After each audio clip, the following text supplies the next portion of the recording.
Recently captured orcas might well be part of the ceremonies at the Olympics in Sochi. And Northwest Orca groups are furious about it. Environmental specialist Gary Chittum has more on the capture of the orcas and possible plans to put them on display. It's a story that's new at 6:30. The seas near Japan have become a favorite place for orca wranglers. Whale groups say they've confirmed that teams captured 7 orca here last year, and 2 were shipped to a holding facility in Moscow.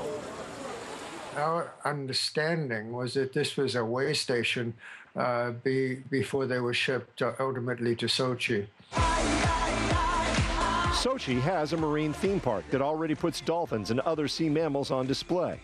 Capturing orcas for this kind of entertainment has orca protection groups riled up.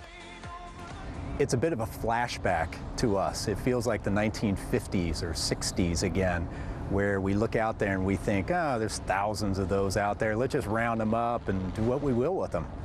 The recently released film Blackfish raised awareness about the use of orcas in theme parks and how experts say these animals are far too social, mobile, and intelligent to be stuck in small pools.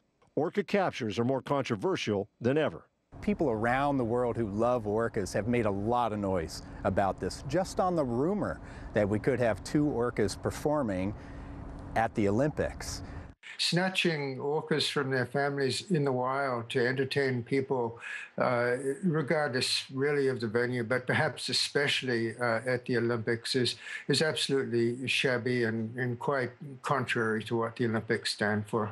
I think this could backfire on the Russians. I really do. I think they're going to be perceived as being backward. Russia is already fighting a reputation of being backward on many social issues going into these games. Capturing orcas for entertainment will not help their cause.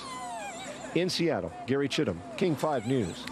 The outrage may be working. Whale groups say they have people watching the orcas in Moscow, and so far there is no indication they have been sent to Sochi for the Olympics. More orca news now. The federal government has asked for a public comment on a proposal to have captive killer whale Lolita included in the endangered species listing for Puget Sound orcas. She was captured in 1970 and is now at the Miami Aquarium. Her fellow orcas spent most of their time in Washington's Puget Sound and British Columbia waters. Lolita is a member of LPOD. Comments on the proposed rule are being accepted electronically, through the mail, and by fax.